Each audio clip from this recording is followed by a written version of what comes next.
ఈరోజు మనం చెప్పుకోబోయే దేవుని యొక్క వాక్యం ఏంటంటే, మన భక్తి ఎలా ఉంటే బాగుంటుంది. దేవుడు మన భక్తిని అప్రూవ్ చేయాలంటే, ఇది సరైన భక్తి అని అనిపించుకోవాలంటే మన భక్తి ఎలా ఉండాలి అనే దాని విషయంలో మనం ఒక వాక్యాన్ని చదువుకున్నాం. తీతుకు రాసిన పత్రిక 1వ అధ్యాయం 2వ వచనం. మళ్ళీ చదవమ్మా. నిత్య జీవమును గూర్చిన అది ఎలా ఉండాలంటమ్మా? మన భక్తి ఎలా ఉండాలమ్మా? ఈ భక్తిలో జీవించి చనిపోతే నిత్య జీవం అనే మోక్షానికి వెళతామనే నిరీక్షణతో కూడిన భక్తి అయి ఉండాలి. నిత్య జీవం, ఇటర్నిటీ అంటే ఇటర్నల్ లైఫ్, దేవుని యొక్క పరలోకం, మోక్షం, స్వర్గం, ఎన్నెన్ని పేర్లు పెట్టండి. ఒక మనిషి ఈ లోకంలో జీవించిన తర్వాత ఏదో ఒక రోజు మానవుడు చనిపోతాడు. ఆ చనిపోవటం ఎక్కడికి పోతున్నాడు, ఎక్కడికి చేరుకుంటాడు, అతని గమ్యం ఏమిటి అనేటువంటిది క్లారిటీ ఉండాలి. క్రైస్తవ్యానికి దేవుడిచ్చిన గొప్ప సంగతి ఏంటంటే, మనకు ఒక నిత్య జీవం ఉన్నది. మనకు ఒక నిత్య జీవం. ఈ లోక జీవితం అశాశ్వతం మనకు తెలుసు. అది 30, 40, 50, 100, 120 ఎన్నో సంవత్సరాలు, మనం కొన్ని సంవత్సరాలు ఇక్కడ జీవిస్తాం. కానీ ఏదో ఒక రోజు మన ఈ దేహాన్ని విడిచిపెట్టి వెళ్తాం. ఎంతో గొప్పవాడు రామోజీరావు, ప్రియాపచ్చళ్ళు, ఈనాడు పత్రిక ఏదో పెట్టాడు చూడండి. అదే ఈనాడైనా ఏదో హైదరాబాద్లో ఏదో గొప్ప సంగతి. ఫిల్మ్ సిటీ అధినేత కూడా నిన్న అనుకుంటే చనిపోయాడు కదమ్మా. అందరూ చనిపోతారు. ఎవరు ఈ లోకంలో ఉట్టి కట్టుకుని ఊరేగరు. ఈ వాక్యం వింటున్నటువంటి ఎవరైనా సరే, నీకు ఒక రోజు ఉంది చనిపోవటానికి, నాకు ఒక రోజు ఉంది. కానీ ఈ లోకం విడిచిపెట్టిన తర్వాత నువ్వు చేసే నీ భక్తి నీకు నిత్య జీవానికి చోటిస్తుందా, నిత్య జీవంలోకి నడిపిస్తుందా అనేటువంటి ఆ ప్రశ్న నీలో ఉండాలి. నువ్వు ఆచరించే భక్తి, నువ్వు పూజించే దేవుడు, నీ మతాచారాలు, నువ్వు నేర్చుకునేటువంటిది నిన్ను నిత్య జీవమని మోక్షంలోకి చేర్చుతుందా?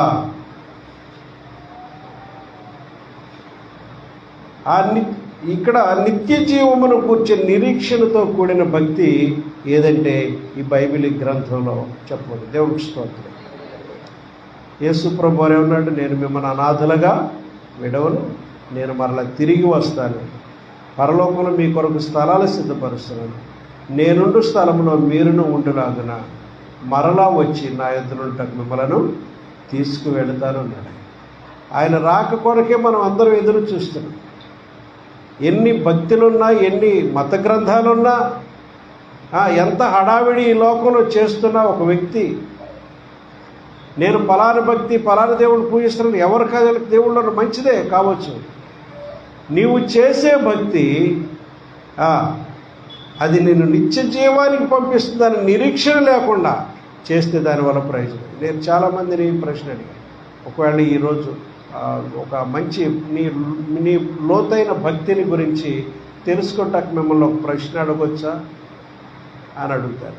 అంటే భక్తిని గురించి ఎంత లోతులో ఉన్నారో, ఎంత స్టాండర్డ్గా ఉన్నారో తెలుసుకుంటాక మిమ్మల్ని ఒక ప్రశ్న అడగొచ్చా అన్నప్పుడు అడగండి అంటారు. ఈరోజు నేను చనిపోతే నేను నిత్య జీవమని మోక్షానికి వెళతానని నాకు నమ్మకం ఉంది. అలాంటి నమ్మిక మీరు కలిగి ఉన్నారని అడిగినప్పుడు ఎలా చెప్పగలవండి? ఇప్పుడు వరకు ఆ ప్రశ్న రాలేదండి. యథార్థంగా చాలామంది, 100కి 99 మంది నేను ప్రశ్నించిన వాళ్ళలో తలాంటం ఊపారండి. ఏంటంటే, నేను ఇప్పటికిప్పుడు చనిపోతే నేను పరలోక రాజ్యానికి వెళతాను నమ్మకం నాకు, అలా చచ్చిపోతానని కూడా అనుకోలేదండి, లేదా ఆ యొక్క ఆలోచన ఇప్పటి వరకు రాలేదండి. ఇప్పుడు నీ భక్తిని బట్టి, నువ్వు చేస్తున్న క్రియను బట్టి నువ్వు పరలోక రాజ్యం వెళ్ళగలవంటే చాలామంది తల అడ్డమే ఊపారు. ప్రియమైన దేవుని బిడ్డలారా, ఇక్కడికి వస్తున్నాం, దేవుని సన్నిధిలో ఉంటున్నాం. చాలామంది పరిశుద్ధులయ్యారు, దేవుని కృపను బట్టి నీతిమంతులయ్యాం. దేవునికి స్తోత్రం. దేవుడు చేసిన రక్షణ కార్యాన్ని నమ్మాం. పరలోకము నుండి దేవాది దేవుని కుమారుడు యేసుక్రీస్తు కన్యమరియ గర్భంలో పుట్టి 33.5 సంవత్సరాలు ఈ లోకంలో జీవించి మనందరి రక్షణ కొరకు సిలువలో వేలాడి తన యొక్క పవిత్ర రక్తాన్ని చిందించాడు. ఆ రక్తమే సర్వలోకానికి పాప పరిహారం కలిగించింది. దేవునికి స్తోత్రం. ఆ రక్తమే మన పాపాలకు పరిహారం చేసింది. చెప్పాలంటే ఒక గొప్ప మాట చెప్తున్నాను. ప్రపంచంలో ఉన్న మానవులందరి పాపాలు 2024 సంవత్సరాల కిందట యేసు పరిహారం చేసేసాడు, ప్రాయశ్చిత్తం చేసేసాడు. పాపాలు పోయాయి అన్నందువల్ల పరలోకానికి వెళ్ళారు. ఆ పాపాలు ఎవరి ద్వారా క్షమించబడినాయో తెలుసుకుని ఆయనకి నువ్వు కృతజ్ఞత కలిగి జీవించాలి. ఆయన కృతజ్ఞత కలిగి అంత రక్షణ కార్యం నీ కొరకు చేసి మానవుడిగా పుట్టి 33 ఏళ్ళు భూలోకంలో ఈ మురికి లోకంలో దేవుడుండి నీ కొరకు ప్రాణం అర్పించి శ్రమపడి సంపాదించిన ఈ గొప్ప రక్షణ నీ కొరకు సిద్ధపరిస్తే ఆ యేసు నాకు వద్దు, ఆయన మాట నా దగ్గర ఎంతకండి, ఆయనంటే నాకు ఇష్టం లేదు అని అంటున్నావంటే ఆయన నిన్ను పరలోకానికి నిన్ను తీసుకెళ్ళడు.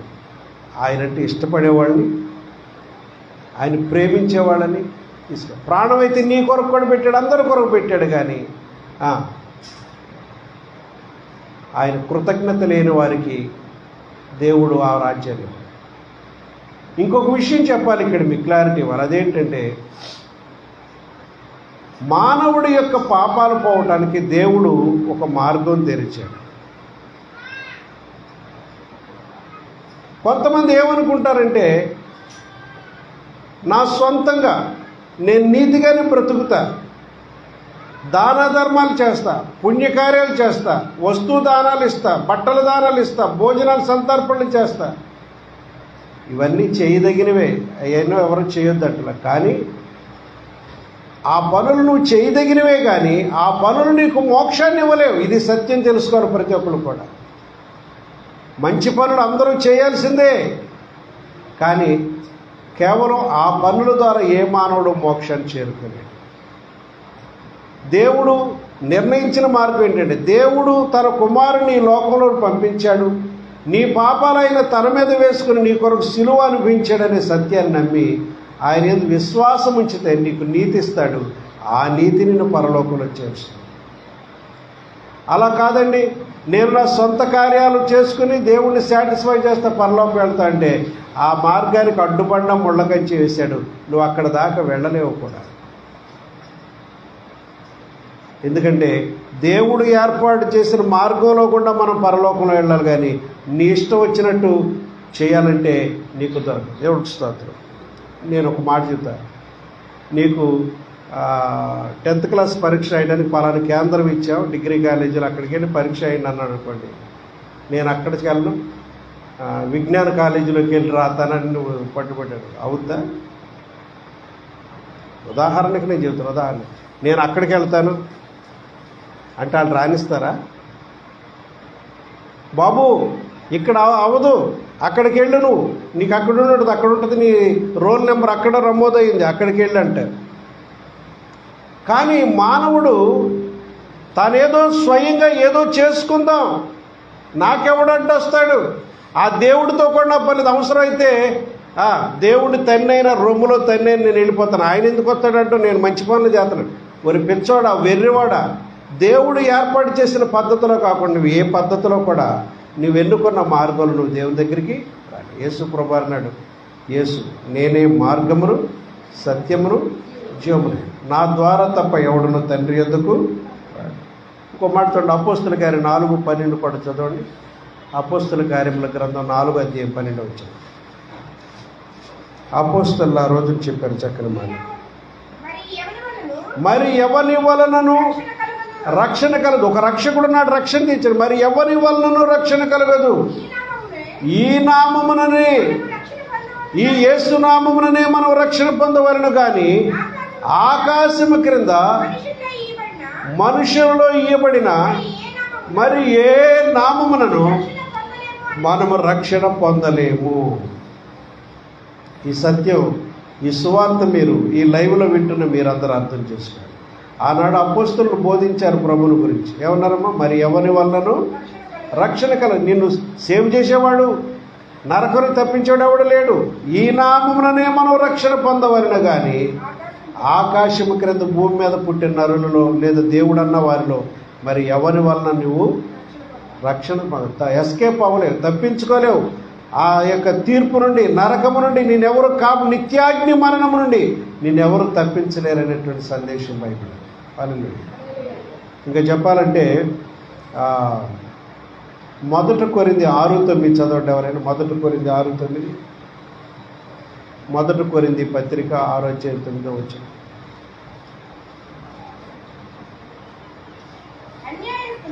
చూడండి, వింటున్నారా లైవ్లో? అన్యాయస్తులు దేవుని రాజ్యమునకు, వింటున్నారమ్మా? భక్తి అంటే ఇది. అన్యాయం చేస్తూ ఉంటే, నీ భార్యకు అన్యాయం చేసినా, నీ భర్తకు అన్యాయం చేసినా, లేదా తల్లిదండ్రులకు అన్యాయం చేసినా, ఏమండి, తల్లిదండ్రులు ఎంతో కష్టపడి పెంచుతారు, వాళ్ళ ఆస్తులు వాళ్ళు సంపాదించినవన్నీ వేసుకుంటాం, కానీ వాళ్ళని చూడకపోతే అన్యాయం కదా అది. కాబట్టి ప్రియులారా, దేవుడు వాక్యం చెబుతుంది మనకి, అన్యాయస్తులు దేవుడి రాజ్యానికి వెళ్ళలేరు అని మీకు తెలియదా? చాలామంది మోసంతో కూడిన భక్తి చేస్తారు, మోసపోతున్నారు. ఎవరెవరెల్లో తెలుసండి?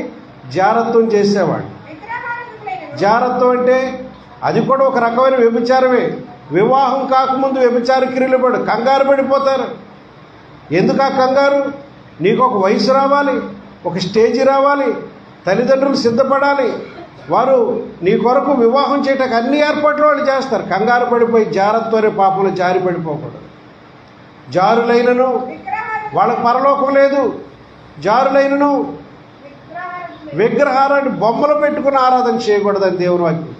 అది క్రైస్తవులు కూడా కొంతమంది పెట్టుకుని, ఎంత తప్పు దేవుడి దృష్టిలో.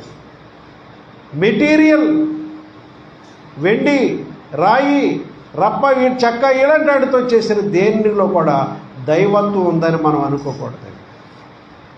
విగ్రహారాధకులైనను, వ్యభిచారం చేస్తూ భక్తి చేస్తున్న వాళ్ళను వ్యభిచారులైనను, ఆడంగితనము గలవారైనను, పురుష సంయోగులైనను, దొంగలైనను, లోబి బుద్ధి గలవారైనను, త్రాగుబోతులైనను, బూతులు తిట్టేవాళ్ళైనను, ఇతరుల సొమ్ము వేసేసుకుని దోషేసుకునే వాళ్ళైనను దేవుని రాజ్యమునకు వారసులు కానేరరు. ఇంకొక మాట ఉంది ఇక్కడ, అది కూడా చదవాలి.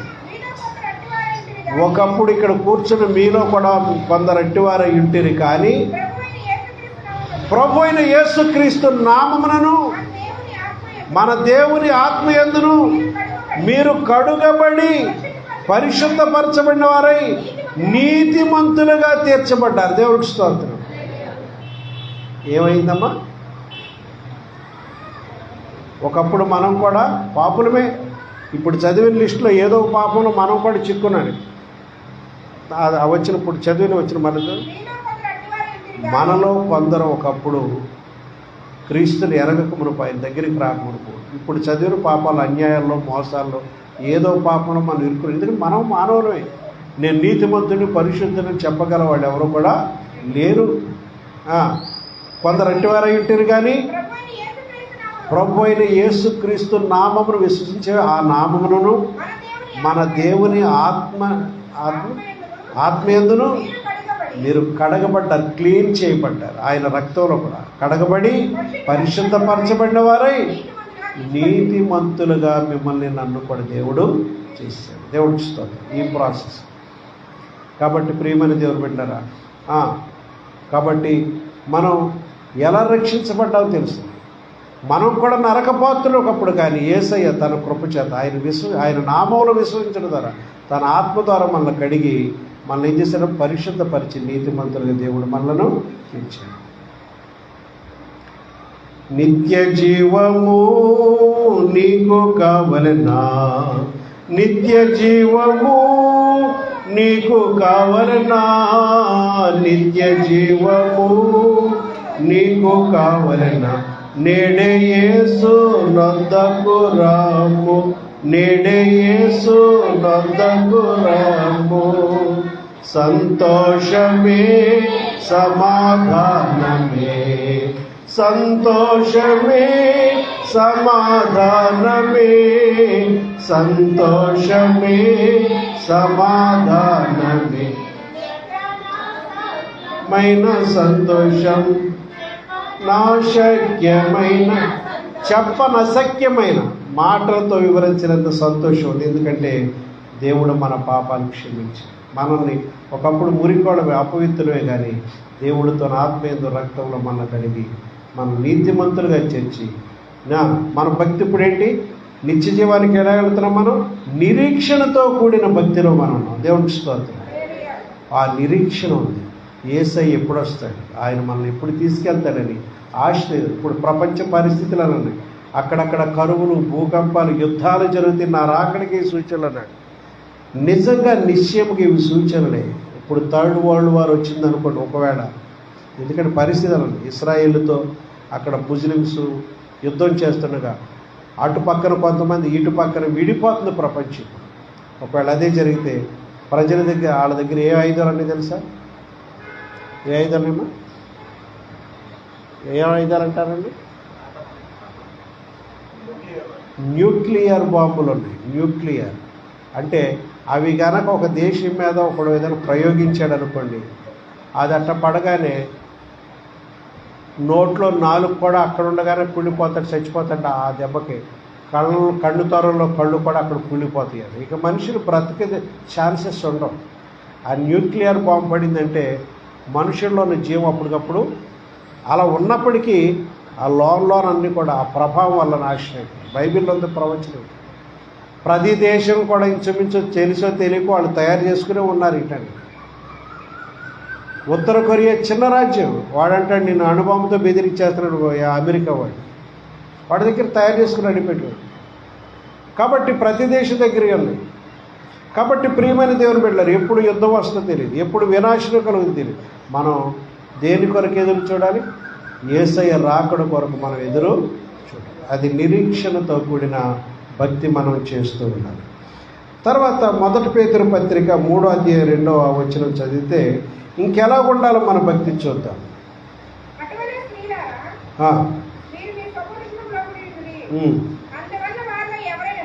అందులో వారిలో ఎవరైనను వాక్యమునకు అవిధేయులైతే వారు, అంటే మీ యజమాని భయముతో కూడిన మీ పవిత్ర ప్రవర్తన చూచి వాక్యము యొక్క అవసరత లేకుండానే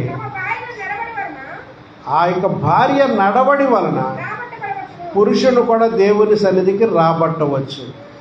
చూసారండి ఏమ్మా ఎలా చెప్తుంది? వింటున్నారమ్మా? ఎలా ప్రజలు, నీ ఇంటిలో ఉన్న నీ భర్త దేవుణ్ణి నమ్ముకోవాలా, నీ పిల్లల దేవుణ్ణి నమ్ముకోవాలా, వాళ్ళను కూడా సాధారణంగా స్త్రీలే ముందు దేవుళ్ళలోకి రక్షించబడతారు. కారణం ఏంటి తెలుసా? మొదట పాపం చేసింది ఎవరు సృష్టిలో? స్త్రీయే పాపం చేసింది. కాబట్టి స్త్రీకే ఆ భారం ఉంది, నేను రక్షణ సంపాదించుకోవాలి. ఆ రక్షణ నా భర్త. ఇప్పుడు ఆవిడ పళ్ళు తిని అంతటితో వదిలేసిందా? ఆవిడ భర్తకు కూడా ఇచ్చింది. ఇట్లా కాబట్టి స్త్రీయే ప్రథమ పాత్ర వహిస్తుంది ఇప్పుడు. ఎందుకంటే రక్షణ నేను సంపాదించుకోవాలి, నా భర్త నా బిడ్డలనే ఆ పద్ధతి వచ్చింది. ఇప్పుడు చదవమా మాట. అటువలే స్త్రీలారా మీరు మీ స్వపురుషుడి కంటే, నీ భర్తకి నువ్వు నేను ఎందుకు లోపడతానండి? నేను ఆయన కంటే తక్కువ చదివానా? ఆయన కంటే తక్కువ సంపాదిస్తున్నానా? ఆయన అలాగా జ్ఞానం తక్కువ వాడినా? ఇలా రివర్స్ గేర్లో పనిచేస్తున్నారు కొంతమంది. దేవుడు ఈ వివాహ వ్యవస్థలో స్త్రీని అతి తగ్గి విధేయురాలై ఉండమన్నాడు. పురుషుడిని ఏమన్నాడు? నీవు నీ భార్యను ప్రేమించు. స్త్రీని ఏమన్నాడు? నీవు నీ భర్తకు విధేయురాలుగా ఉండమన్నాడు. చాలామంది ఈ దినాల కుటుంబాల్లో ఈ టీవీ సీరియల్స్, సినిమాలు చూసి భర్తను ఎదిరించడం, లెక్కలేని తరంగా ఉండటం, నీ మాట ఏంటని సొంతంగా నిర్ణయాలు తీసేసుకోవటం. ఏమండి?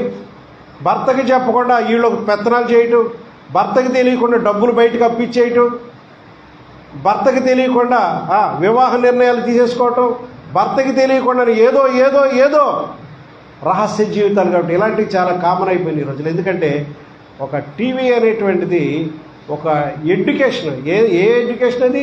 పాపం ఎలా జీవించాలి, ఎలా అత్త మీద చేయి చేసుకోవాలి, ఎలా ఆడపడుచును కొట్టాలి, ఎలా భర్తను ఎదిరించాలి, లెక్కలేనితనంగా ఎలా జీవించాలంటానికి ఒక పునాది కట్టుకుంటూ వస్తుంది. నువ్వు దాంట్లో ఇరుక్కుంటే నువ్వు భక్తిహీనరాలుగా మిగిలిపోతావు. అది కాదు, మన నడవడిని నిర్దేశించేది, పవిత్ర జీవితం ఇచ్చేది ఏంటంటే లేఖనాలు రోజు చదవాలి, పవిత్ర గ్రంథం చదవాలి.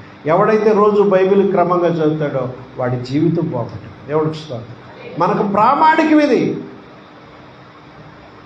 ప్రామాణికం అంటే ఒక కొలత, భక్తి కావలసిన నిర్దేశత్వం దీంట్లో ఉంది. ప్రామాణికత లేని గ్రంథాలు, ప్రామాణికత లేని దేవుళ్ళు ఉన్నారు. రాత్రి అదే మాట్లాడుకున్నాం. 1 కొరింథీ పత్రిక 6:14, 2 కొరింథీ 6:14 గురించి చదివాం. క్రీస్తుకు బెలియాలకు ఏంటి సంబంధం అన్నాడు. బెలియాలంటే ప్రామాణికం లేని మతాలు. ఒక ప్రామాణికత లేదు, ఒక సత్యం లేదు. ఎన్నో ఉన్నాయి అలాంటి లోకంలో, వాళ్ళ ఇష్టానుసారమే. కానీ ఒక ప్రామాణికత ఉండాలి. దేవునికి స్తోత్రం. కాబట్టి ప్రియమైన దేవుని బిడ్డలారా, మనకు ఒక స్త్రీ తన భర్త పట్ల ఎట్టుండాలి, ఒక స్త్రీ తన బిడ్డల పట్ల ఎట్టుండాలి, ఒక భర్త తన భార్య పట్ల బిడ్డల పట్ల ఎట్టుండాలి, సమాజం పట్ల ఎట్టుండాలి, సంఘంలో ఎలా ఉండాలి, చిన్నపిల్లలు ఎలా జీవించాలి, యవనస్తులు ఎలా జీవించాలి, వృద్ధులు ఎలా ఉండాలి అనేటువంటి అన్ని క్రమశిక్షణతో కూడిన భక్తి మన బైబిల్ గ్రంథం ఉంది.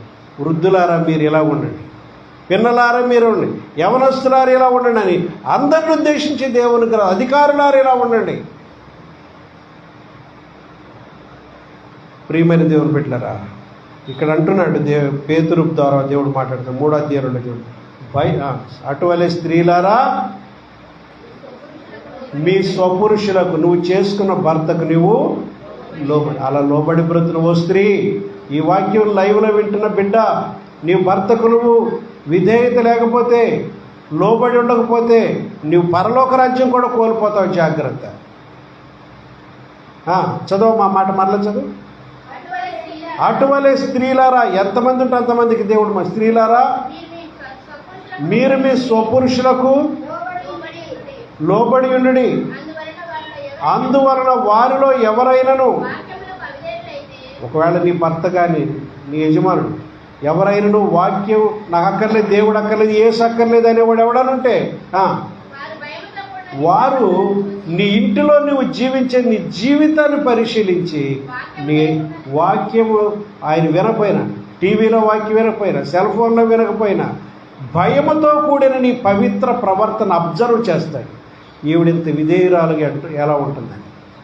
నేను విధేయురాలుగా మార్చేది, భక్తి జీవితం ఇచ్చేది మన సత్యవాక్యం దేవుడే. దేవుడికి స్తోత్రం.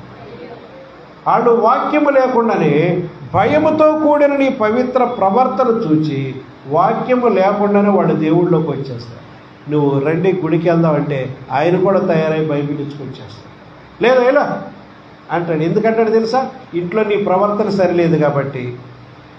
నువ్వు ఎలా జీవిస్తున్నావు, ఎంత గయ్యాళిగా జీవిస్తున్నావో, ఎంత పెత్తనం చెలాయించాలని చూస్తున్నావో అవన్నీ చూసి దేవుడి దగ్గరికి వెళ్ళినా ఏ గొప్పతనం ఉంది దేవుడి దగ్గరని ఆయన నిన్ను బట్టే దేవుడి సన్నిధికి రాలేకపోతుంది. ఈ ఉదయకాల ఆరాధనలో స్త్రీలారా దేవుడు మీతో మాట్లాడుతున్నాడు. భయముతో కూడిన మీ పవిత్ర ప్రవర్తన మీ భర్తను రక్షిస్తుంది. భయముతో బ్రతకాలి మనం. ఎవరి భయం? దేవుడి భయంతో బ్రతకాలి. పవిత్ర ప్రవర్తన ఉండాలి, నీ వాక్శుద్ధి ఉండాలి, నీ కంటి శుద్ధి ఉండాలి, నీ నడక పడక అన్ని పవిత్రత ఉంటే దేవుడు మెచ్చుతాడు. దేవుడికి స్తోత్రాలు.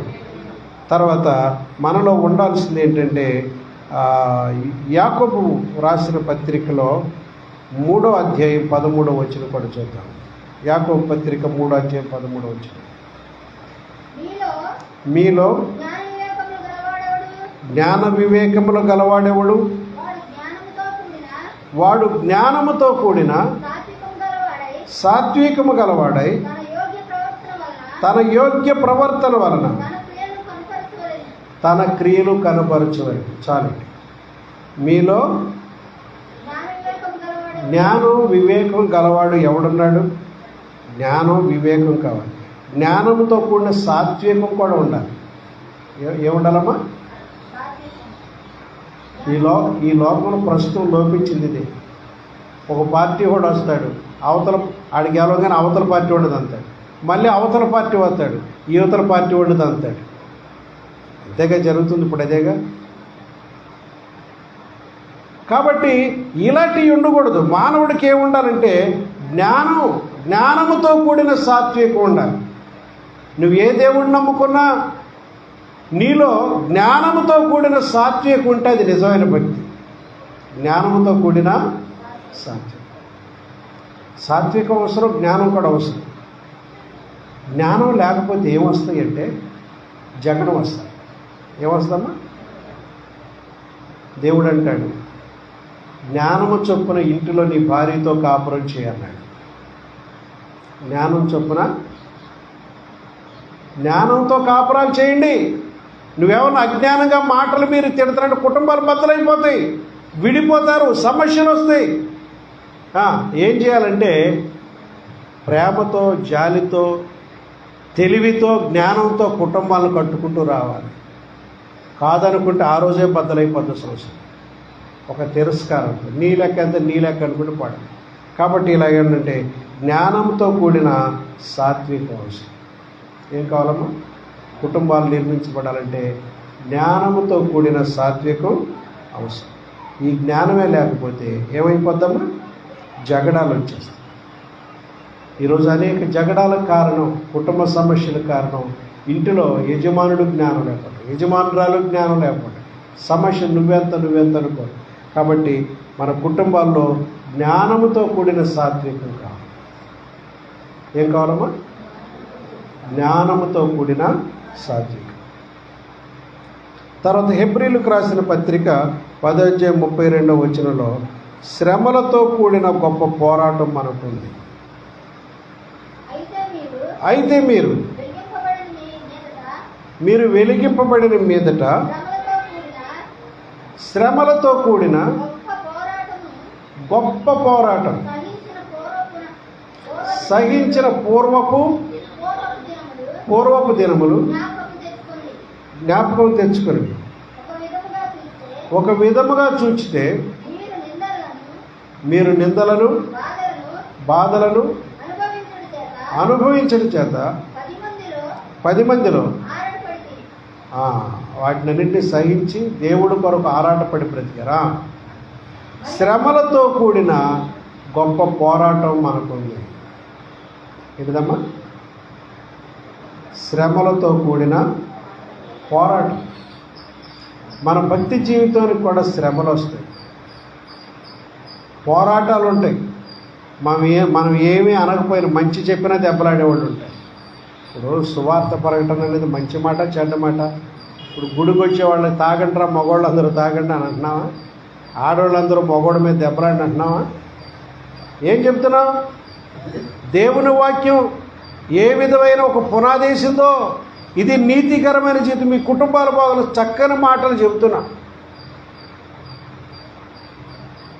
ఆ మాటలు మీకు మేలు చేసేవి కానీ కీడు చేసేవి కాదు, మిమ్మల్ని నిర్మించే కానీ నాశనం చేసేవి కాదు. కాబట్టి ప్రియమైన దేవుని బిడ్డలారా, కొంతమంది ఒక రోడ్డు ప్రక్కన ఎక్కడో దేవుని మాటలు చెబుతుంటే ఒకడు బకెటెడు ప్యాడ్ నీళ్ళు కలిపి పాస్టర్లు తెల్ల బట్టల మీద పోసాడు. ఎంత కిరాతకం, ఎంత దుర్మార్గం. మన నాని లాంటి కుర్రాళ్ళు అజానుభోహులైన పాస్టర్ల వాక్యం చదివి ఎగిరెగిరిలో ఎంపకాయలు కొట్టారు. మా దైవదాసులు ఏమన్నారు? అలా ఎంత మంచి హృదయం కలవాడు. మనం సువార్తకి వెళ్ళాం, సరే వాళ్ళు తెలియక చేస్తున్నారని ఒక తల్లి పసిబిడ్డను ఓర్చుకున్నట్టు ఓర్చుకున్నారు వాళ్ళు. క్రైస్తవ్యం అదే చెబుతుంది. కాబట్టి ప్రియమైన దేవుని బిడ్డలారా, మనము క్రైస్తవులమైన మనం శ్రమలతో కూడిన గొప్ప పోరాటంలో, ఈ పోరాటంలో విజయం మనమే పొందుతాం. ఈ పోరాటంలో మనం కత్తులతో చేసేది కాదు, బాణాలతో చేసేది కాదు, రహస్యంగా చీకటి దెబ్బలు కొట్టేది కాదు. మన పోరాటాలు ఎలాంటివి లేదు. మన పోరాటం ఏంటో తెలుసా? మోకాళ్ళుని ప్రార్థన చేస్తే సింహాసనాలే కూలిపోతాయి. ఆమెనంటారా? మనలో ఉన్న శక్తి ఎలాంటి శక్తి అనుకున్నారు? దేవుడితో మాట్లాడతాం, దేవుడితో సంభాషిస్తాం, మన ఆనందాన్ని దేవునితో పంచుకుంటాం, మన కన్నీళ్లు మన భయాలు దేవుడితో పంచుకుంటాం, మన అంతరంగంలో ఉన్న సమస్యలు దేవుడితో పంచుకుంటాం. ప్రభు ఇలా ఉంది పరిస్థితి, ఏం చేయగలం మేము? మా దగ్గర కత్తులు లేవు, మా దగ్గర యుద్ధాయుధాలు లేవు, ఒట్టి చేతులతో వెళ్ళమంటున్నావు యెహోషాపాతులు వెళ్ళినట్టు. అలాగే ఉంటున్నాం. మీకు తెలుసా, కొన్ని మతాలు ఉన్నాయి, వాళ్ళల్లో కత్తి ధరించుకోవచ్చు ఒకడు, సిక్కులు అనుకుంటా. సిక్కులకి ఏముంది, ఒక కత్తి కట్టుకుని వెళ్ళొచ్చు అతను. వాళ్ళ ఆచారం చెప్పింది. కొన్ని మతాల వాళ్ళు ఉన్నారు, వాళ్ళు అట్టి ఊరుకోరు, ముందు కత్తి తీసి పొడిచేస్తారు, అలాంటి వాళ్ళు ఉన్నారు. కానీ క్రైస్తవులకు అది ఉందా? ఒకవేళ వాళ్ళకలాగా మనం కూడా జీవిస్తే ఎవడు మన మీదకి రాడు. కానీ మన గ్రంథం అలా చెప్పలేదుగా. ఎలాంటి సమస్యలు నేను కుడి చెప్ప మీద కొడితే ఎడం చెప్ప కూడా తిప్పరా, నేను చూసుకుంటాను అన్నాడు ఆయన. హల్లెలూయా. మనం ఎదురు దెబ్బలాడక్కర్లా, వాదించక్కర్లా. ఏమవుతుందో తెలుసండి, క్రైస్తవులు మౌనంగా ఉంటే ఈ పాటికే వాళ్ళందరూ చెమడాలు ఒలిచేసేవాడు దేవుడు. వీళ్ళు కూడా ఎగురుతున్నారు మీడియాలో, మేము అలా చేస్తాం, మేము తక్కువ వాళ్ళమా, మేము అలా చేస్తాం, ఇలా చేస్తాం, మీ ఒళ్ళు చీరతాం, మేము తక్కువ. వీళ్ళు ప్రగల్భాలు పడుతుంది. నిజంగా ఏం చేస్తాడు క్రైస్తవుడు? ఏం చేయలేడు. కానీ నీకు నాకు తెలిసినది ఏంటంటే, మోకాళ్ళలోని మనం అందరం ఐక్యముండి ప్రార్థన చేస్తే సింహాసనాలు మార్చేస్తాడు. రాజులను త్రోసివేయించు నియమించువాడు, జ్ఞానులను గడ్డి వేయించి, జ్ఞానులన్నా అహంకారులను ఏం చేస్తాడు దేవుడు? గడ్డి మేయిస్తాడు. నెబుకద్నెజరు అనే రాజు ఇదంతా నాదే నాదే నాదే అనుకున్నాడు. ఆ రాజులో ఆ తలలో ఒక నరం తప్పించాడు దేవుడు. వెంటనే వాడు ఏమనుకోరాడు తెలుసా?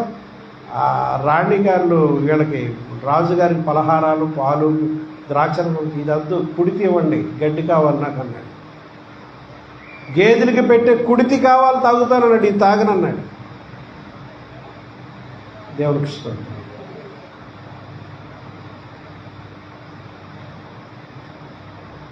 ప్రియమైన దేవుని బిడ్డ, వాడు మర్చిపోయింది. అడవిలోకి తోలేశాడు పెంచకి.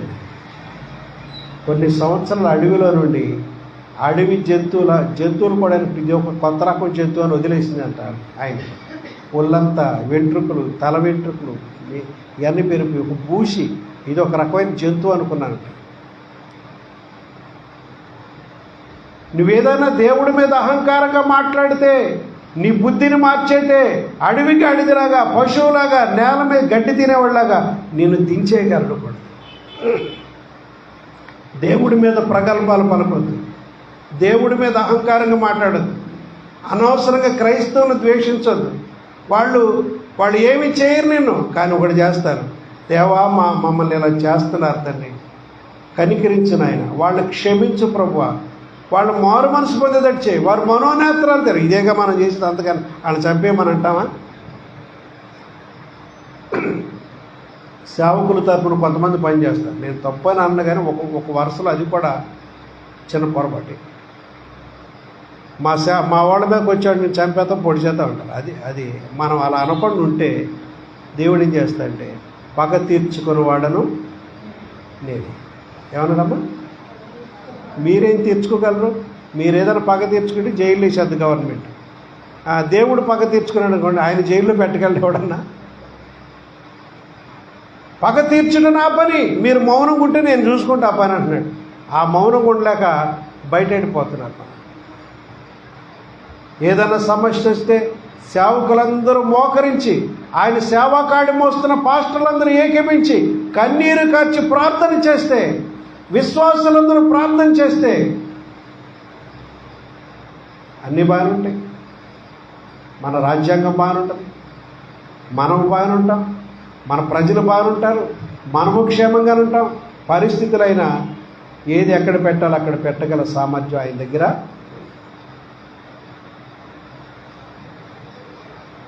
శ్రమలతో కూడిన ఈ పోరాటంలో ప్రభు మనల్ని దేవుడు చేయి వదిలిపెట్టాడు. తర్వాత తెస్సలోనికీయులకు రాసినటువంటి పత్రిక, మొదటి పత్రిక, మొదటి అధ్యాయం 2వ వచనం కూడా చూద్దాం.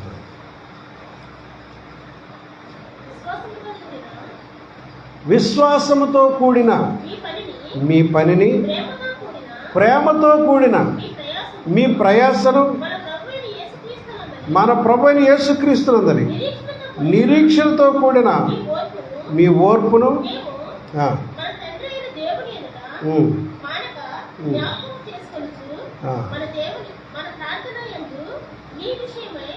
మా ప్రార్థన మీ విషయమై విజ్ఞాపనము మీ అందరి నిమిత్తము ఎల్లప్పుడూ దేవునికి కృతజ్ఞతాస్తుతులు చెల్లించుకుంటున్నాం. పౌలు భక్తుడు ఈ ఉత్తరాన్ని తెస్సలోనికలో ఉన్న సంఘానికి రాస్తున్నట్టు, మీరు విశ్వాసముతో కూడిన మీ పని, దేవుడి కొరకు మీరు చేయాల్సిన విశ్వాసంతో కూడిన మీ పనిని, ప్రేమతో కూడిన మీ ప్రయాస, నిరీక్షణతో కూడిన మీ ఓర్పును మేము దేవుడి సన్నిధిలో మానక మీ విషయం కృతజ్ఞతాస్తుతులు చేస్తాం. తెస్సలోనికే సంఘం ప్రశంసించబడింది. వాళ్ళు చాలా చక్కగా పనిచేస్తారు.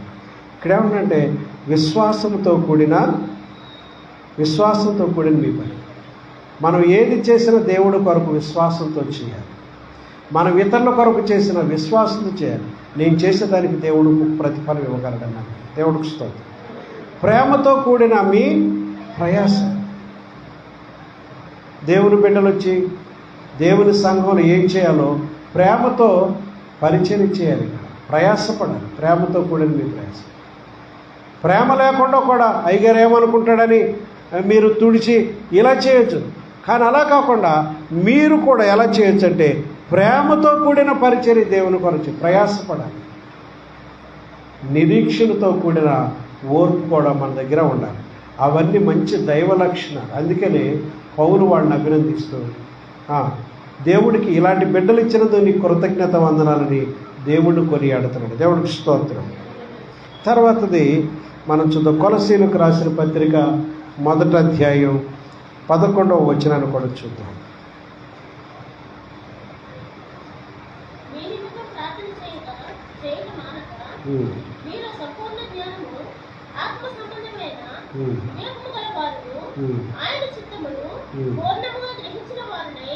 ప్రతి సత్కార్యములో సఫలమగుచు దేవుని విషయమైన జ్ఞానమందు అభివృద్ధి పొందుచు అన్ని విషయములలో ప్రభువును సంతోషపెట్టినట్టు ఆయనకు తగినట్టుగా నడుచుకొనవలెనట్టు ఆనందముతో కూడిన పూర్ణమైన ఓర్పును దీర్ఘశాంతమును కనుపరచాలి అంటున్నాడు. ఎలా ఉండాలి? ఈ వచనం చాలా పెద్దది. మనం చివరిలో ఉన్న ఈ మాటలు తీసుకున్నాం. ఏమంటే క్రైస్తవులలో దేవుని బిడ్డలు ఏముండాలంటే ఆనందముతో కూడిన పూర్ణమైన ఓర్పు కావాలి. ముందు మాటలో నిరీక్షణతో కూడిన ఓర్పు అని చెప్పుకున్నాం. ఎక్కడైతే నిరీక్షణ ఉంటుందో అక్కడ ఆనందం ఉంటుంది. దేవుడికి స్తోత్రం. మీ ఆయన గారు రేపు పొద్దున వస్తానంటే హైదరాబాద్ నుంచి ఢిల్లీ నుంచి వస్తానని అనుకోండి, ఫోన్ చేశాడు. ఏం చేస్తాం? రేపు వచ్చేస్తున్నాడని మనం ఏం చేస్తాం? ఆనందంతో నిరీక్షిస్తాం. రే బండి వేసుకెళ్ళి మీ నాన్నగారు స్టేషన్లో దిగుతారు, వెళ్ళి తీసుకురండి. మనం సిద్ధపడి ఉంటాం. నిరీక్షణలో ఏముందంటే ఆనందం ఉంది. దేవుడికి స్తోత్రం. ఆనందముతో కూడిన పూర్ణమైన ఓర్పును దీర్ఘశాంతమును కలిగి ఉండాలి. ఏం కలిగి ఉండాలి? ఆనందంతో కూడిన పూర్ణమైన ఓర్పు. అంటే మనం ఈ పరిస్థితులన్నీ ఓర్చుకుంటున్నామంటే దేవుడు ఒక సమయం ఇచ్చాడు. ఆయన వస్తాడు, మనకి అన్నిటికి కూడా పరిష్కరిస్తాడు. తప్పనిసరిగా మన ప్రార్థనలకు జవాబుపడదని నమ్మి ఆనందముతో కూడిన పూర్ణమైన ఓర్పును మనం ప్రదర్శించాలి. కంగారు పడకూడదు. దీర్ఘశాంతంతో మనం ఉండాలి. అలాగే ఆనందయాత్ర ఇది ఆత్మీయ యాత్ర, యేసుతో నూతన యెరూషలేము యాత్ర, యేసుతో నూతన యెరూషలేము యాత్ర, ఆనందయాత్ర. యేసుని రక్తము పాపముల నుండి విడిపించును. యేసుని పాపముల నుండి విడిపించును. 1000 నోళ్ళ స్తుతించినాను, 1000 నోళ్ళ స్తుతి తీర్చలేము ఆరుణములో తీర్చలేము ఆనందయాత్ర ఇది ఆత్మీయ యాత్ర యేసుతో యెరూషలేము యాత్ర యేసుతో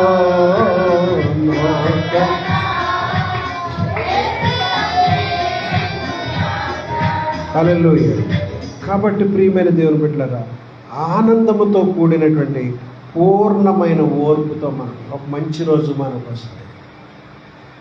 ఓర్చుకుంటే ఏమవుతుందంటారు చెప్పండి. ఒక సామెత ఉంది, ఓర్పుకు ఒక సామెత. ఓర్చుకుంటే కోడిగుడ్డే సట్టిడవుతుంది, పెద్దదవుతుంది. 3 కేజీలు పెట్టం, 3 కేజీలు పుంజు అవుతుంది. ఇప్పటికిప్పుడు తినేది గుడ్డే, కానీ కొంతకాలం అది పొదగేసి మరి ఒక పెద్ద వస్తువు అయ్యే వరకు ఒక 6 నెలలు సంవత్సరం అదేమవుతుంది, పెద్ద వస్తువు. అలాగే మనం ఓర్చుకుంటే మంచి ఫలితం సాధిస్తాం. మనలో ఓర్పు కావాలని చెప్తున్నాడు దేవుడు. ఓర్చుకోండి, శ్రమలు ఓర్చుకోండి, తిట్లు ఓర్చుకోండి, ఇతరులు పెడుతున్న బాధలు ఓర్చుకోండి, ఆనందముతో ఓర్చుకోండి, మీకు విడుదల వస్తుందని చూడండి. ఈ లోకంలో మనం ఉండం. ఈ లోకం నుంచి ప్రభుత్వాలు వెలేసినా మీరు పొండన్న ఆ సమయాన్ని ప్రభు వచ్చి ఆయన రాజ్యంలో తీసుకుపోతాడు క్రైస్తవులు. మేము ఇక్కడ ఉండవురా బాబు, ఇది మా లోకం కాదు, ఈ లోకం మంది కాదు. మన పౌరసత్వం ఎక్కడుంది? గట్టిగా చెప్ప, ఎక్కడుంది చెప్పండి. చేయి చూపించండి పైకి, ఎక్కడుంది మీ పరలోకం? ఒకసారి చూపించండి చేయి. ఎక్కడ మీ పౌర హక్కు ఎక్కడుందమ్మా? ఒకసారి చెప్పండి మరలా చేయి. మీ పౌర హక్కు ఎక్కడుంది? మీ పౌరసత్వం మన పౌరసత్వం పరలోకం. ఇక్కడ మనం ఉండం. ఇది అశాశ్వతమైన లోకం. మన నివాసం దేవుడితో, దేవుని దూతలతో, మహాపరిశుద్ధులతో ఉండే స్థలం మంది. కొంతకాలం ఉంటాం మనం. యాత్రికులమును చెప్పండి, యాత్రికులమును పరదేశులంగా ఉన్నాం మనం ఈ లోపల. యాత్ర చేస్తున్నాం అంతే. మన యాత్ర ఈ లోపల ప్రభు వచ్చేస్తే ఆయన మనం వెంట పెట్టుకెళ్ళిపోతాం. కాబట్టి మనం ఎలా ఉండాలి మీ లోకంలో? ఆనందముతో కూడిన పూర్ణమైన ఓర్పు, దీర్ఘశాంతం. మీ శాంతం ఇంకెక్కువ ఉండాలి, అలా కలిగి జీవించాలి. ఇంకెలా ఉండాలో చూద్దాం. ఫిలిప్పీలకు రాసిన పత్రిక 1వ అధ్యాయం 9వ వచనాన్ని కూడా చూద్దాం.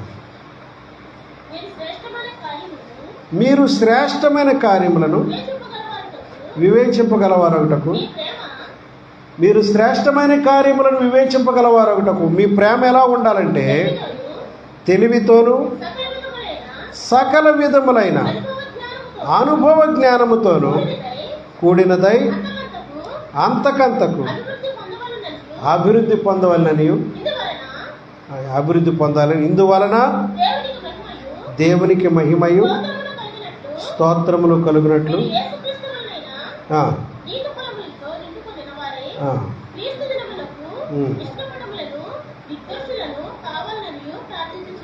అది పౌలు గారు ఇలా చెప్తున్నాడు ఫిలిప్పీ సంఘానికి. మీ ప్రేమ సకల విధములైన తెలివితోనూ సకల విధములైన అనుభవ జ్ఞానంతో మీరు ఉండాలి. మనలో ప్రేమ ఉండాలి. ఆ ప్రేమ ఎవరు పెట్టిన ప్రేమ అయి ఉండాలి? దేవుడు ప్రేమ. మామూలుగా లోకంలో ఉన్న ప్రేమ అయితే స్వార్థమే ఉంటుంది, కానీ క్రైస్తవుడు స్వార్థం విడిచి ప్రేమించాలి. దేవుడికి స్తోత్రం. వీడు నా కులమా కాదా?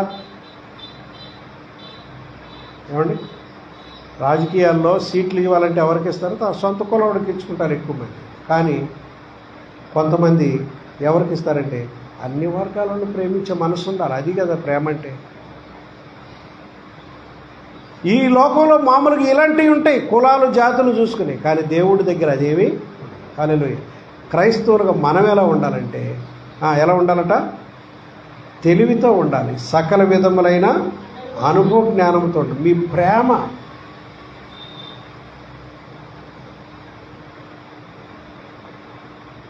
ప్రేమా ప్రేమా ప్రేమా ప్రియుడవు నీవే, ఆనందమానందమే ఆనందమానందం. ప్రేమా ప్రేమా ప్రేమా ప్రియుడవు నీవే, ఆనందమానందమే ఆనందమా.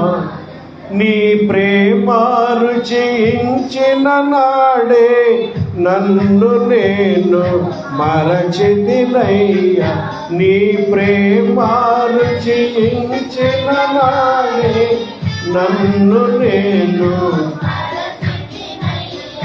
నీ ప్రేమధికమయా నాపై, నీ ప్రేమధికమయా, నీ ప్రేమధికమయా నా, నీ హల్లెలూయా. మన ప్రేమ ఏంటంటే ఇది యేసయ్య ఇచ్చిన ప్రేమ. ఈ ప్రేమ మనోళ్ళని ప్రేమించుకుంటే కాదు, శత్రువుని కూడా ప్రేమించే మనసు. ఏంటి తమ్మిది? నిన్ను తిట్టిన వాడిని, నిన్ను శపించిన వాడిని, నిన్ను అపార్థం చేసిన వాడిని, నీ మీద చెడ్డ అందరినీ ప్రేమించే మనసు ఉండాలి. దేవుడికి స్తోత్రం. అందుకని ఒక పాట ఉంది మనకి, జ్ఞానమునకు మించిన క్రీస్తు ప్రేమ, జ్ఞానులు గ్రహించలేని నా యేసు ప్రేమ. ఏంటమ్మా పాట? జ్ఞానమునకు మించిన క్రీస్తు ప్రేమ.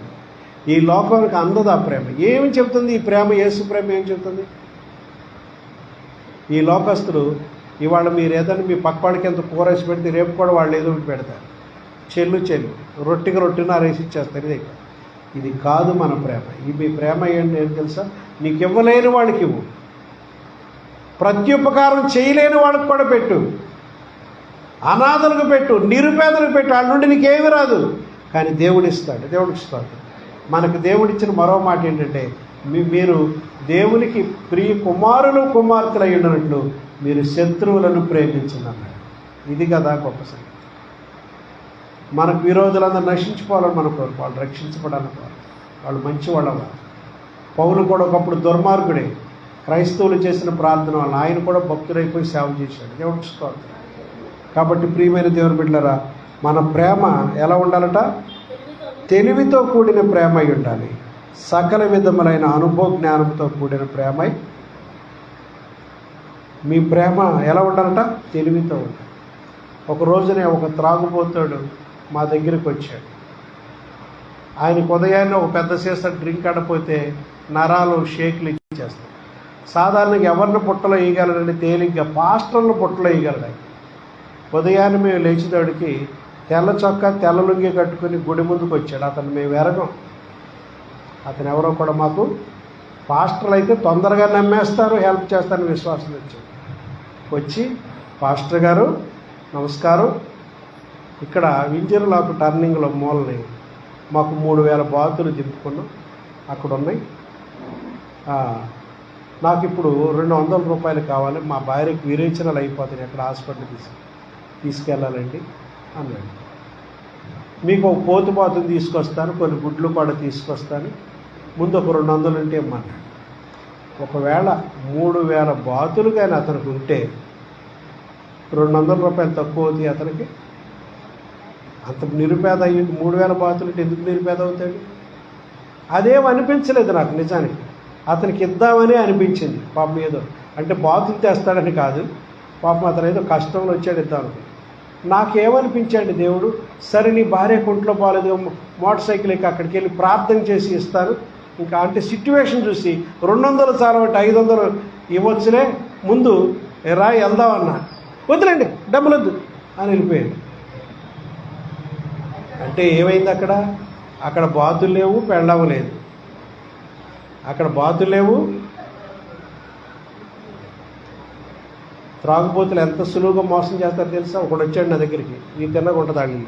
ఒకడు వచ్చాడు, పాస్టర్ గారు ఒక 100 రూపాయలు ఇవ్వండి, కరెక్ట్గా రేపు 9 నీకు ఇచ్చేస్తారు. ఇప్పుడు వరకు అసలు ఇన్ని ఎలాంటి 9 ఎన్నో అయిపోయింది. ముందు వాళ్ళు డ్రింక్ కట్టడానికి ఇలా మోసం చేస్తారు. భార్య కోడలు కట్టిన డబ్బులు కూడా లాక్కుపోతారు, వస్తువులు అమ్మేసుకుంటారు. ఈ త్రాగుడు అనే వ్యసనం చాలా చెడ్డది. అయితే మనం ఎలా ఉండాలంటే, మన ప్రేమ ఉండొచ్చు కానీ అది ఎలా ఉండాలంటే తెలివితో కూడినదై ఉండాలి. నువ్వు చేసే హెల్ప్ వాళ్ళకు ఉపయోగపడాలి కానీ నిరుపయోగం చేసుకునేది అయ్యింది. విజయవాడ స్టేషన్లో ఒక ఆయన అడిగాడు, మా ఊరు వెళ్ళటానికి టికెట్కి 50 రూపాయలు తగ్గినాయండి, ఒక 50 రూపాయలు సహాయం చేస్తారని అడిగాడు. నిజంగా నేనైతే ఊరికి నమ్మేస్తే ఇచ్చేసేవాడిని. మా పెద్ద కుర్రాడు అన్నాడు, నువ్వు ఉండినాను నేను డీల్ చేస్తాను ఈ విషయం. ఏ ఊరు వెళ్ళాలి మీరు అన్నాడు. పలానా ఊరు వెళ్ళాలి. మా నాన్నగారు ఇక్కడే ఉంటాడు, ఈయన కనిపెట్టుకోండి, నేను టికెట్ తీసుకొస్తాను, మీ దగ్గర ఎన్ని ఉన్నాయి అన్నీ ఇవ్వండి, మీ ఊరి టికెట్ తీసుకొచ్చి నీకు ఇస్తానన్నాడు. వదిలేండి,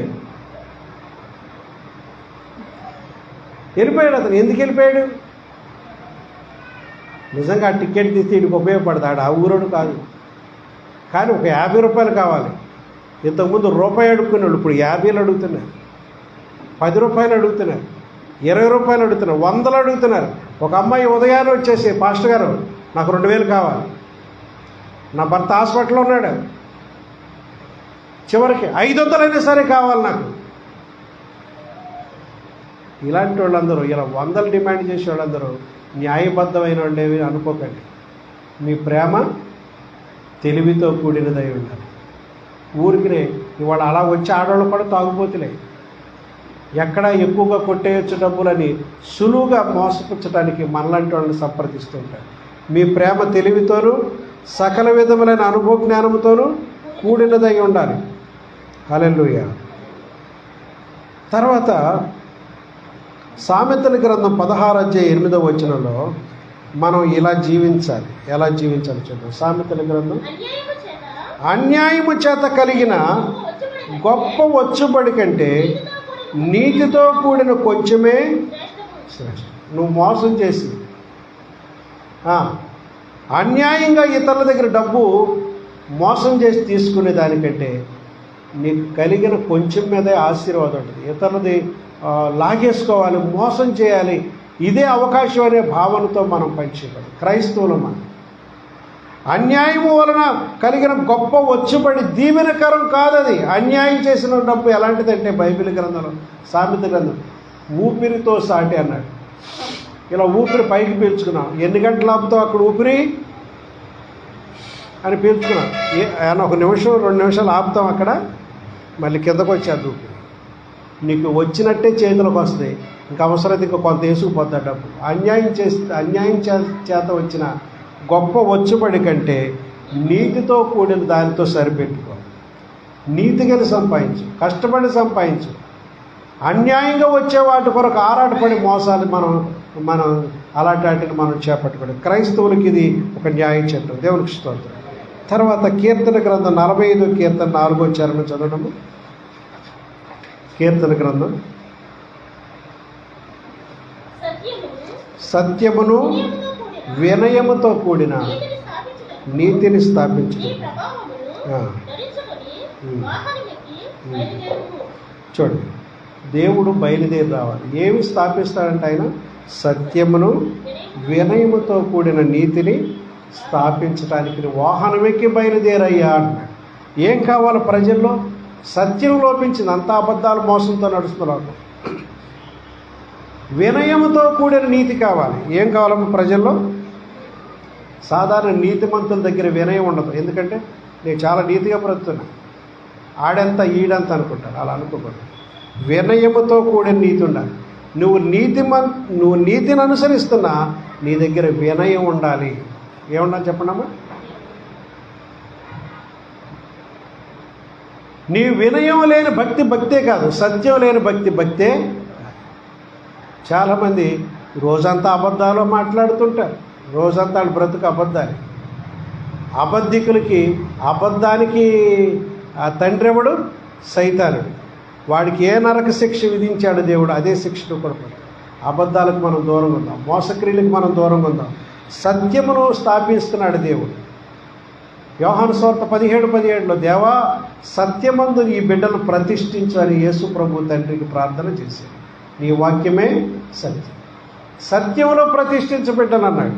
కాబట్టి సత్యమును వినయముతో కూడిన నీతి ఉండాలి మన దగ్గర. నువ్వు నీతిమంతురాలివే, వినయం ఉండాలి దగ్గర. గడుస్తాను, దెబ్బలాట్లుతాను, నోరేసు పట్టడం ఇలాంటివి ఉండకూడదు. వినయముతో కూడిన నీతిని అనుసరించాలి. హల్లెలూయా. చివరి మాట చూద్దాం. రోమీలకు రాసిన పత్రిక 13వ అధ్యాయం 13వ వచనం. రోమీయులకు రాసిన పత్రిక. నీ భక్తి ఎలా ఉండాలో చెప్తున్నాడు దేవుడు. అల్లరితో కూడిన ఆటపాటలైనను మత్తైనను లేక కామ విలాసములైనను పోకిరీ చేష్టలైనను లేకయు అమ్మా కలహమైనను మత్సరమైనను లేకయు పగటి యందు నడుచుకుంటున్నట్టుగా మర్యాదగా నడుచుకోవాలి. ఇది క్రైస్తవ భక్తి కావాలి. ఇక్కడ ఏం చెప్పాడంటే అల్లరి లేని అల్లరితో కూడి చేయొద్దు. ఏముండాలంటే ఆటలోకి ఉండాలి, పిల్లలకు పాటలు ఉండాలి. అల్లరు లేని ఆటలు పాటలు యోగ్యమని. ఇంకా ఇంగ్లీష్ ట్రాన్స్లేషన్ ఏముందంటే not in pleasure making and drinking, not in bad company and unclean behaviour, not in fighting and envy. అంటే ఇక్కడ ఏం చెప్తారంటే నాట్ ఇన్ ప్లెజర్ మేకింగ్, రేవు పార్టీలు అంట.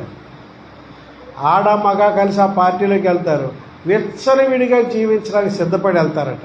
ఎవడైనా రావచ్చు, ఎవడితో పోవచ్చు. అంటే నీ హృదయంలో ఉన్న దురాశలు నెరవేర్చుకుంటానికి సామంతులు, డబ్బు గల వాళ్ళు 2 లక్షల రూపాయలు అక్కడ చెల్లించి ఆ పార్టీలోకి వెళ్తారట. త్రాగుడు ఇస్తారు, వ్యభిచారకాలు స్త్రీలు ఇస్తారు, పురుషులు ప్రొవైడ్ చేస్తారు. అలాంటి అల్లరితో కూడిన ఆటపాటలు అంటే అక్కడ డ్రింకింగ్ చేయటం, నాట్ ఇన్ బ్యాడ్ కంపెనీ, చెడ్డ మనుషులతో మనం ఉండకూడదు. డ్రింకింగ్ చేయటం కానీ, త్రాగుడు కానీ, చెడ్డ మనుషులతో సాంగత్యం కానీ అక్కడ ఉండకూడదు. అండ్ అన్క్లీన్ బిహేవియర్ అంటే అపవిత్రమైన జీవితం మన దగ్గర ఉండకూడదు. అండ్ ఇన్ ఫైటింగ్ అండ్ ఎనివీ అంటే దెబ్బలాటలు, అసూయలు అనేది లేకుండా మనం ఎలా ఉండాలంటే ఒక మంచి భక్తి జీవితాన్ని మనం. మీ పిల్లలైనా యవనస్తులైనా మీరైనా వింటున్నారా? యవనస్తులు వింటున్నారా?